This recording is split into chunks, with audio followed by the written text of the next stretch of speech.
안녕하십니까? 형제운동 200주년 기념 세미나에서 기독교 형제단 인물들의 삶과 신앙적 유산이라는 주제로 발제할 수 있는 귀한 기회를 주셔서 감사를 드립니다. 이곳에서 섬기시는 그 옹골 성천교회에서 아주 맛난 음식을 풍성하게 제공했기 때문에 이 시간 발제하는 저는 이 생리적 현상 때문에 좀 심적인 부담이 큽니다. 성교학 한 학자분이 사과 속에 있는 씨앗은 셀 수 있지만 씨앗 속에 있는 열매는 셀 수 없다 하는 격언을 인용하면서 기독교 형제단이 현대 교회와 세계 선교에 미친 영향력이 광범위하고 심오하다 하는 평가를 했습니다. 오늘 이 시간에는 형제단 운동의 주요 인물들과 그들이 남긴 신앙 유산을 살펴보면서 그들의 믿음과 실행이 현대교회와 세계 선교에 미친 영향을 고찰하고자 합니다. 또한 믿음의 선배들이 남긴 소중한 유산들 위에 서서 우리 자신을 성찰하고 선배들의 믿음을 계승 발전시켜가는 귀한 기회가 되기를 원합니다. 19세기 초에 산업혁명으로 인해서 사회가 격변하고 사회적 큰 혼란을 겪게 됩니다. 그리고 이제 교권주의 경직성이 심화되어 갔고, 영국에서는 진화론이 등장하고, 독일에서는 자유주의 성경 비평학이 등장하게 됩니다. 그로 인해서 이 성경의 권위가 훼손이 되고 기독교회는 영적으로 냉랭하게 되어갑니다. 이런 영적인 분위기 속에서 일단의 무리들이 있었는데, 이들은 성경으로 돌아가자, 신약교회 원리에 충실한 교회를 이루자, 초대교회 신앙을 계승하자는 운동이 일어나게 됩니다. 그래서 역사적으로는 1825년에 교파를 초월해서 주의 만찬을 드림으로써 형제단 운동이 시작이 됐다, 이렇게 보고 있고요.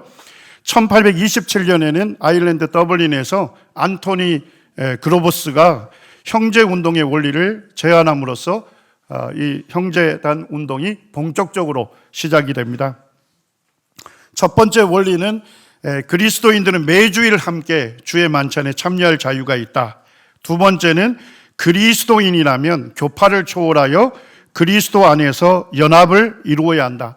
모든 믿는 자는 성령께서 주신 은사로 사역해야 한다 하는 세 가지 원리에 동의하는 분들이 주의 만찬을 대하고 그리고 주님 안에서 교제를 하기 시작했습니다. 미국 베다니 신학대학의 교회사 교수인 도널드 덤바는 신자들의 교회에서 기독교 형제단을 이렇게 평가하고 있습니다. 형제들은 교파 이름으로 불리는 것을 싫어하여서 그들 스스로를 형제들, 성도들, 믿는 자들이라 불렀다. 그들은 초대교회의 원형을 가장 고집스럽게 꾸준히 유지하고 복음 전도에 가장 열중하고 현대 교회 생활에 있어서 모든 교파에 가장 큰 영향을 끼쳤다라고 평가하고 있습니다. 저는 이 책을 접하면서 이 마지막 부분에 대해서는 쉽게 동의가 되지 않았습니다. 그런데 그 이후로 이 형제단의 주요한 인물들과 역사를 살펴보면서 이분의 평가가 매우 정당한 평가였다 하는 것을 알게 되었습니다. 첫 번째 형제단의 주요 인물로는 존 넬슨 다비를 들 수 있습니다. 그는 세대주의 성경 해석 체계를 정립하였다. 그래서 세대주의의 아버지다라고 부르기도 합니다. 세대주의는 잘 아시죠? 올바른 성경 해석 체계다, 이렇게 얘기할 수 있고, 성경을 일관되게 문자적이고 문법적이고 역사적 해석을 하는 것입니다. 이 다비의 이런 분별을 통해서 전 세계 형제운동의 확산에 결정적인 영향을 미치게 됐고요. 1827년에 다비는 세 가지에 대한 확신을 갖게 됩니다. 첫 번째는 성경의 절대적 권위입니다. 성경은 무오한 하나님의 말씀이다. 모든 교리와 실행은 하나님의 말씀에 기초해야 한다 하는 확신을 갖게 됩니다. 두 번째는 모든 신자의 제사장직입니다. 모든 성도는 제사장으로서 주의 만찬에 참여하고 사역에 참여해야 한다는 것입니다. 세 번째로 주의 재림과 천년 왕국에 대한 확신을 갖게 됩니다. 이와 같은 다비의 분별은 초대교회의 신앙과 실천을 회복하려는 초기 형제 운동의 가르침에 토대를 제공하게 됩니다. 다비는 스스로 이렇게 고백했는데, 아무것도 소유하지 않고 아무것도 되지 않고 아무것도 보지 않고 오직 영광 중에 살아계신 주님만을 바라보는 기쁨을 추구하는 믿음의 사람이었습니다. 이와 같은 믿음의 사람도 연약한 부분이 있었습니다. 1840년대에 플리머스 교회에는 두 명의 탁월한 성경 교사가 있었습니다. 한 분은 다비였고 한 분은 벤자민 뉴턴이었습니다. 두 성경 교사 간에 갈등이 빚어졌습니다. 그리고 그로 인해서 1848년 조지 물러가 섬겼던 베데스다 교회를 둘러싼 논쟁으로 인해서 형제단 내부에 중대한 분열을 초래하게 됩니다. 겉으로는 교리적인 문제에서 비롯이 됐습니다. 종말론의 일부 부분에 대해서 일치하지 못한 부분이 있었습니다. 그리고 기독론에 대한 오해가 있었습니다. 교리적인 문제로 비롯된 것처럼 보였지만 그 이면에는 다비의 강경한 성향과 타협을 거의 허용하지 않는 인격적인 요인도 작용한 것으로 보고 있습니다.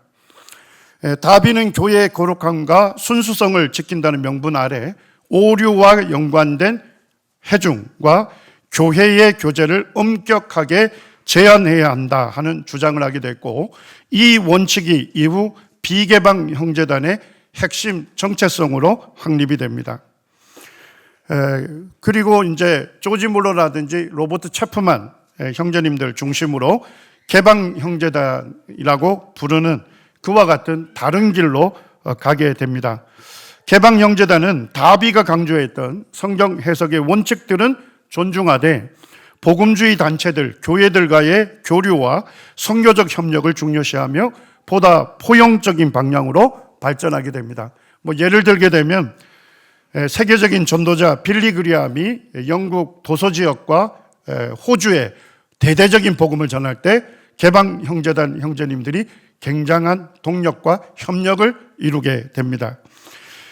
그리고 이제 성서 유니온이나 IBF와 같은 초교파적인 단체에서 개방 형제단의 형제님들이 지도적인 위치를 갖게 됩니다. 다비는 사도 바울과 같이 굉장히 많은 여행들을 하면서 복음을 전하고 교회를 개척했습니다. 유럽 전역에서 사역을 했고요. 1862년 이후에 북미, 미국과 캐나다를 방문해서 성경을 강해하면서 이와 같은 세대주의 그런 성경 해석 체계를 가르치게 됩니다. 이것이 이제 북미 복음주의 형성에 지대한 영향을 미쳤고 북미 형제단에 직접적으로 전해지게 됐습니다. 다비의 세대주의적인 가르침은 특별히 C.I. 스코필드, 이분은 이제 해중교회 목사님이신데 형제님들과 막힘없는 교제를 하였고 형제님들이 분별했던 이 세대주의 성경 해석을 그대로 받아들여서 스코필드 성경 주석이라고 하는 단권의 주석을 발간하게 됩니다. 이게 전 세계 교회에 엄청나게 읽혀지면서 세대주의 성경 해석, 올바른 성경 해석이 전파가 됩니다. 그리고 이제 스코필드의 제자가 되는 루이스 체이퍼가 이 성경, 세대주의 성경 해석 체계의 기초에서 성경을 가르쳐야 한다 하는 목적으로 달라스 신학교를 설립하게 되고 오랫동안 초대 총장을 지내게 됩니다. 그리고 이제 아이언사이드 형제님도 이 달라스 신학교에서 교수로 이 성경을 가르치게 됩니다. 그리고 이제 넓은 범위의 형제라고 할 수 있는 D.L. 무디와 그가 설립한 무디 신학교를 통해서 세대주의 성경 해석 체계가 널리 전파되면서 미국 복음주의 운동 전반에 영향을 미치게 됩니다. 이안 랜달이라고 하는 그 스펄전 대학, 그 침례교 신학교의 교회사 교수가 이 다비에 대해서 이런 평가를 내리고 있습니다. 다비는 현대 복음주의의 종말론적 이해와 성경 해석의 방향을 새롭게 정립한 성경학자로 평가된다. 다비는 세대주의 종말론을 체계화하였고 이를 통해 근대 복음주의 신학이 자리 잡는 데 중요한 구조적 틀을 제공하였다. 더 나아가서 다비의 성경 해석과 비전은 형제단 내부를 넘어 캐직 운동, 근본주의, 나이가라 사경회 등으로 확산되었으며 결국 20세기 초 북미 복음주의가 형성한 종말론적 세계관의 사상적 기반이 되었다. 이렇게 평가를 하고 있고, 다비에 대해서 기독교계에서 사실은 다비가 새로운 종교교역을 일으켰다라고 평가하는 분들도 있습니다. 두 번째 인물은 고아의 아버지이자 기도의 사람 조지 물러가 있습니다. 조지 물러는 기도를 들으시는 하나님에 대해서 평생 자신의 삶을 통해서 증언을 하였습니다. 조지 물러는 안토니 그로버스의 여동생과 결혼하면서 형제단의 초기 지도자들과 긴밀히 연결되었고 영국 브리스톨에서 헨리 크레이크와 함께 베데스다 교회를 개척하고 평생 동역을 하게 됩니다. 그리고 성직 계급제와 교파적 제도를 거부하고 신약교회의 원리에 충실한 교회 공동체를 추구하게 됩니다. 침례받은 신자만을 정회원으로 인정하되 주의 만찬에 대해서는 교파를 초월해서 모든 신자에게 개방하였습니다.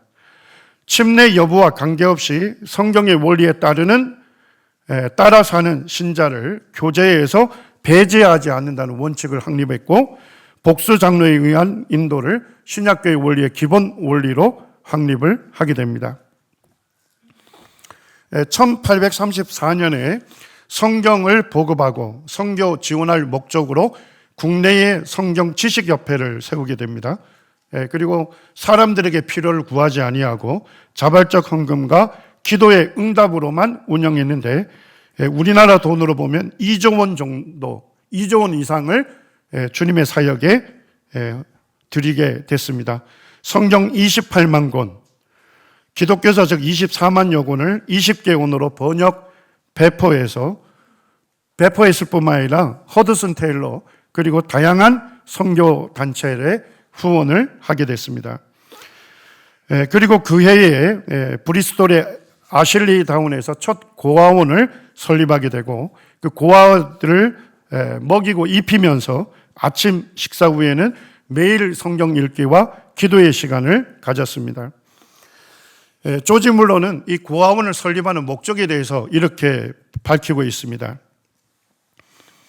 고아원을 세우는 목적은 하나님께서 살아계시며 당신을 의지하는 자를 반드시 도우신다는 것을 증거하기 위함이며 가난한 아이들을 돌보고 그들을 하나님의 말씀으로 가르치기 위함이다 라고 밝히고 있습니다. 조지 물러는 오직 수많은 고아를 기도와 말씀으로 양육했고 사람에게 도움을 구하지 않고 우리의 기도를 들으시는 살아계신 하나님께만 필요를 구했습니다. 그는 일생 동안에 하나님께 5만 번 이상의 기도를 응답받았습니다. 고아원을 세워서 10만 명 이상의 고아를 돌보았고 117개 학교를 설립해서 12만 명 이상의 학생을 기도와 말씀으로 교육했고 말년에는 선교 여행을 통해서 42개국 300만 명 이상에게 복음을 전했습니다. 크리스찬 히스토리라고 하는 그 교회 잡지가 있습니다. 2018년에 기도의 삶, 조지 물러, 형제단과 믿음 선교라는 주제로 특집을 실었는데요. 거기에서는 조지 물러의 삶을 이렇게 요약합니다. 조지 물러는 예산을 세우지 않았고 기부를 요청하지도 않았으며 긴급히 필요한 목록이 적힌 편지를 동역자들에게 보내지도 않았다. 그러나 조지 물러가 한 일은 하나님께 기도하였다. 그리고 하나님은 기도를 응답하셨다라고 기록하고 있습니다. 그리고 이 잡지에서는 필요가 발생될 때마다 조지 물러가 하나님께 기도했고 하나님은 많은 사람들을 감동시키셔서 그들의 필요를 채워갔다는 겁니다. 그들은 영원한 것을 소유하기 위해 자신들의 소유를 내어주었다라고 기록하고 있습니다. 세 번째 그 기독교 형제단의 인물로 중국 선교의 개척자인 허드슨 테일러를 들 수 있습니다. 허드슨 테일러는 근대 선교사상 가장 위대한 선교사라고 평가를 받고 있고 중국 내지 선교회를 설립하게 됩니다. 당시에 선교사들이 중국에 많이 갔지만 대부분 고국으로부터 헌금이 빠르게 도착하는 그리고 선교사들의 신변의 안전을 보호하는 해양 도시인 상하이에 주로 머물러서 거기에서 복음을 전했습니다. 그렇지만은 중국의 그 넓은 대륙에는 내지에는 복음이 전해지지 않았던 것입니다. 그래서 허드슨 테일러는 동역자들과 함께 중국인 복장을 하고 헌금이 전달될 수 없는 오로지 하나님만을 의지하면서 목숨을 건 전도 여행을 하게 됩니다. 그리고 이제 오늘날 이제 OMF로 남아 있습니다.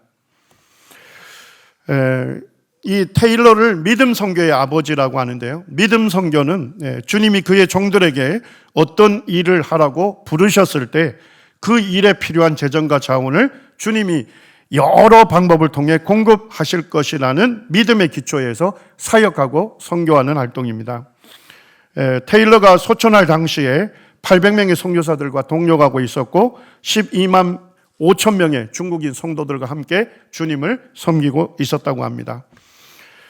그리고 이제 아신대학교에서 선교학을 가르치는 김한성 교수님이 쓴 믿음 선교의 기원과 내용에 관한 연구를 제가 살펴봤더니까 거기에서 이렇게 얘기합니다.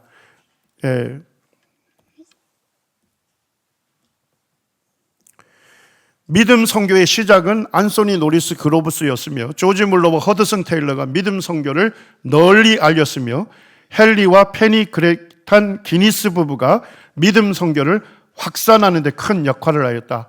지금 언급한 모든 인물들이 브래들린 운동에 속한 사람이었다라고 밝히고 있습니다. 허드슨 테일러는 형제단에서 침례를 받았고 가르침을 받고 선교사로 파송이 된 인물입니다. 1851년에 중국 선교에 부르심을 받고 영국 헐 지역에서 의학 공부를 하게 됩니다. 그리고 앤드루 죽스가 목회하는 헐 형제단 교회에서 침례를 받게 되고 이 앤드루 죽스는 특별히 이제 성경에서 하나님의 이름에 대한 탁월한 성경학자였습니다. 그는 허드슨 테일러에게 하나님께서 부르신 일이라면 그분이 반드시 책임지신다 하는 믿음을 심어 주었습니다. 그리고 조지 밀러와의 만남을 통해서 테일러는 믿음 선교에 대하여 확신을 갖게 됩니다. 1852년 3월 22일에 모친을 비롯하여 헐 교회 성도들에게 부르심을 간증하였고 1853년에 형제단에서 중국 선교사로 파송이 되었고 교회와 조지 물러는 그의 선교 사역을 동력하였습니다. 니콜스 힝맨이라고 하는 장로교 학자는 이렇게 설명하고 있습니다. 앤드류 죽스가 테일러에게 에베네셀의 하나님, 여호와 이레의 하나님을 소개했다면 조지 물러는 그 교훈을 한층 더 나아가 실제 삶으로 본을 보여주었다. 결국 허드슨 테일러의 믿음 선교는 이 앤드류 죽스라는 형제님과 조지 물러에 의해서 형성된 믿음이었다 하는 것을 알 수가 있습니다.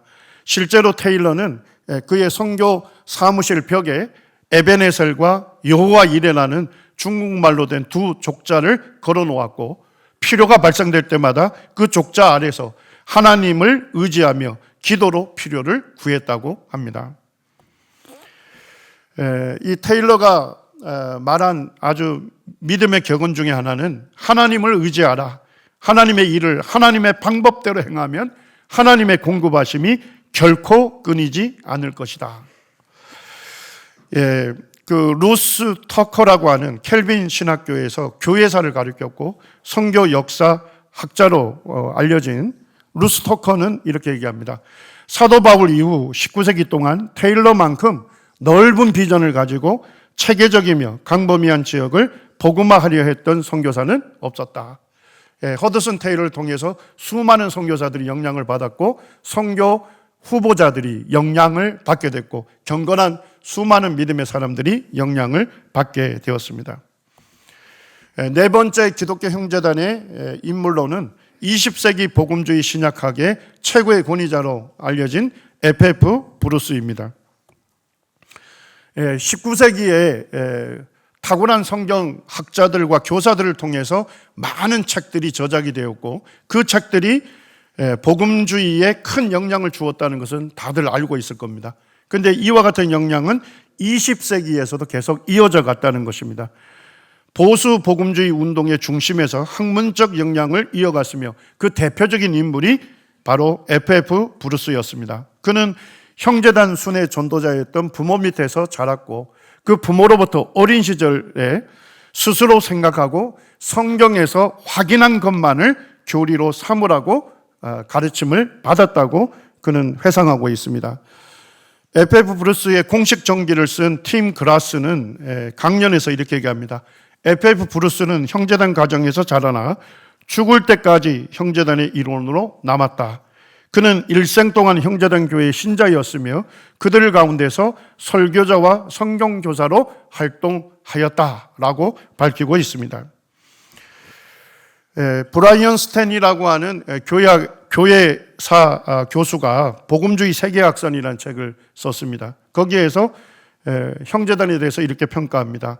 형제단은 1940년대 후부터 영국 및 세계 보수 복음주의자에게 상당한 영향력을 행사하기 시작했다.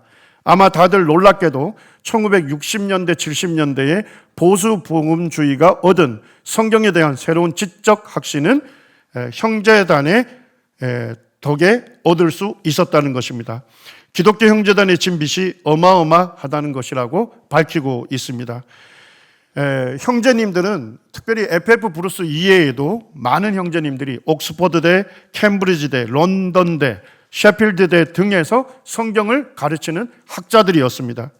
성경에 대해 보수적인 입장을 견지하면서도 이 성경이 무오한 하나님의 계시의 말씀이다는 그와 같은 보수적인 입장을 견지하면서도 학문적인 접근을 중요시하였다는 것입니다.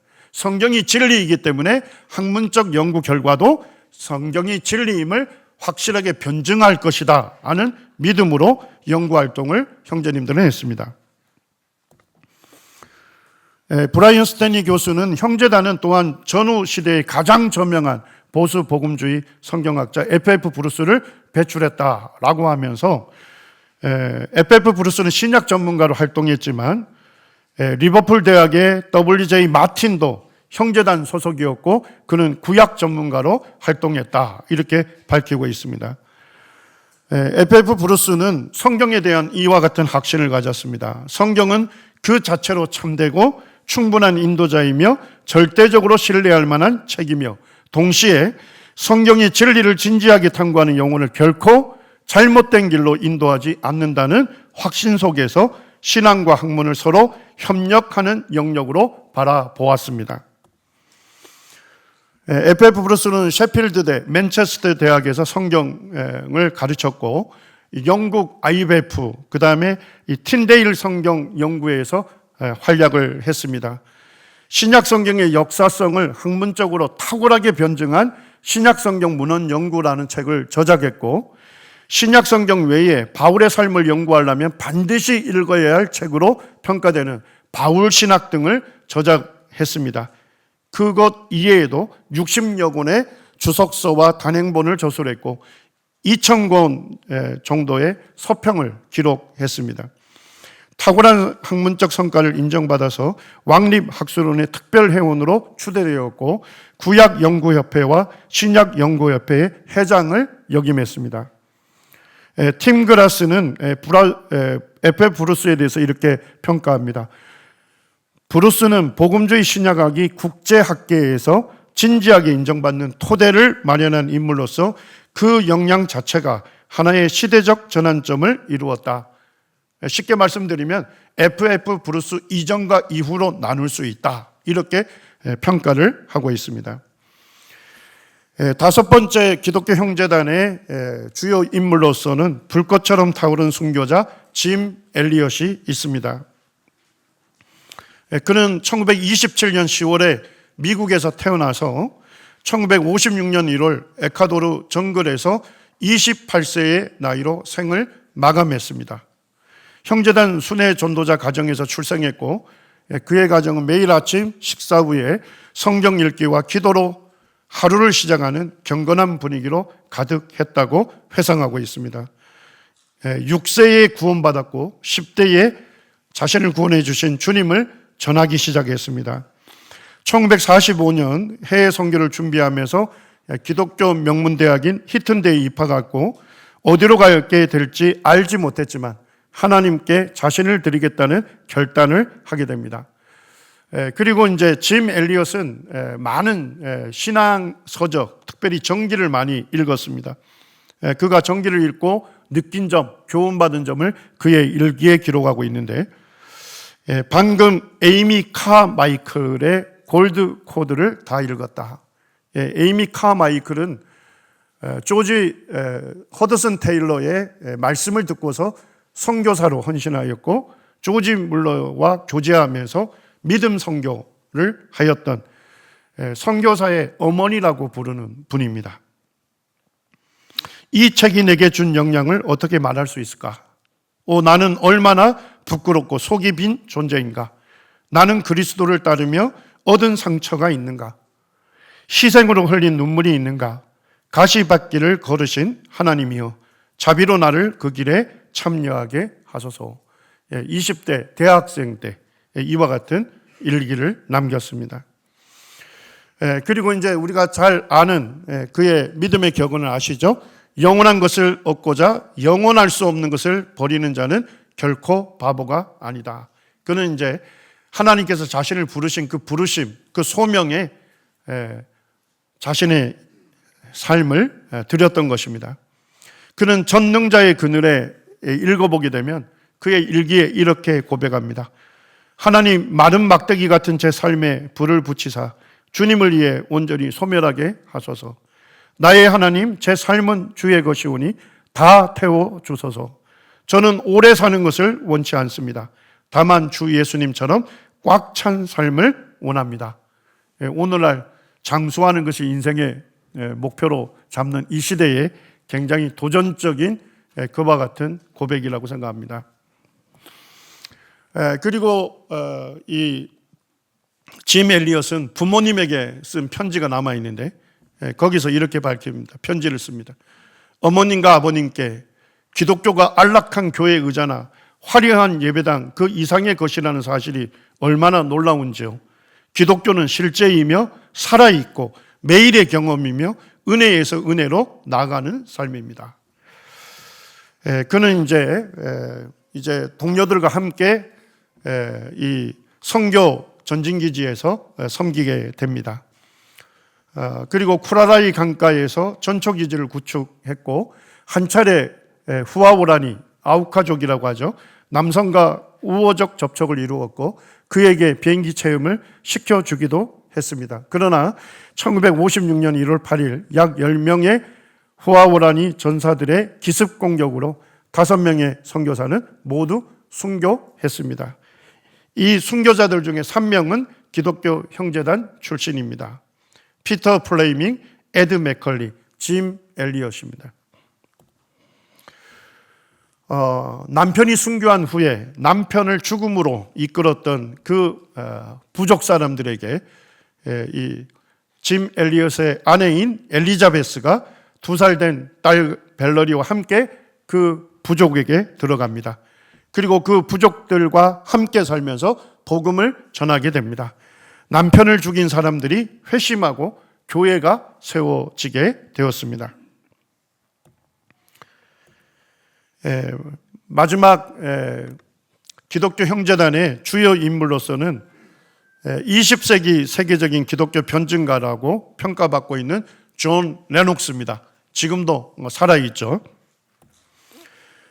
그는 북아일랜드 형제단의 신실한 부모 밑에서 양육을 받았고 데이비 구딩이라고 하는 그 퀸즈 대학교의 교수였던 그분으로부터 그분이 멘토로서 이 존 레녹스를 양육합니다. 존 레녹스가 아마 젊어서부터 굉장히 촉망받는 지식인이었던 것 같습니다.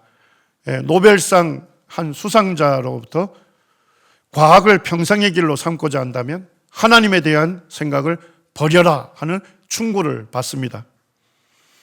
그런데도 존 레녹스는 옥스퍼드 대학교, 캠브리지 대학교, 웨일즈 대학교에서 3개의 박사학위를 취득하게 됩니다. 그는 계속적으로 과학을 탐구하게 되는데 과학 탐구가 신앙을 포기하게 하는 것이 아니라 신앙과 조화를 이룬다는 것을 더욱 확신하게 됐다라고 밝히고 있습니다. 옥스퍼드 대학교 수학과 명예교수로 지금 있으면서 대표적인 무신론자들 리차드 도킨스나 스티븐 호킹 등과 함께 공개 토론을 통해서 기독교 신앙을 탁월하게 변증을 했습니다. 존 레녹스가 자기가 쓴 책 서문에서 이렇게 밝힙니다. 나는 형제당 가정에서 자라면서 성경을 깊이 사랑하도록 배웠다. 그 공동체는 성경을 삶의 최종 권위로 삼았고 나는 어린 시절부터 그 영향을 자연스럽게 받았다. 그 전통이 내 신앙과 학문의 기초가 되었다라고 밝히고 있습니다. 2007년, 2008년 존 레녹스는 리차드 도킨스와 함께 공개적인 그런 토론을 벌였고 기독교 신앙이 합리적이며 또한 기독교 신앙이 진리다 하는 것을 탁월하게 변증을 했습니다. 얼마 전에는 이 옥스퍼드 대학교 교수들과 학생들을 대상으로 복음을 전하는 영상을 제가 보게 되는데 거기 옆에 2번째 줄에서 리차드 도킨스가 코를 만지면서 선명한 복음을 듣고 있었습니다. 2020년에는 베리타스 포럼하고 고려대가 공동 주최를 해서 베리타스 포럼을 열었는데 거기에 유일한 주 강사로 존 레녹스 교수가 그 강연을 하였습니다. 존 레녹스는 그가 쓴 책에서 과학이 신앙을 부정하는 것이 아니라 오히려 신앙이 과학을 가능하게 한다. 왜냐하면 우리가 우주를 합리적으로 탐구할 수 있다고 믿는 그 근거 자체가 우주가 합리적 질서 아래 창조되었다는 신앙에서 비롯되었기 때문이다고 밝히고 있습니다.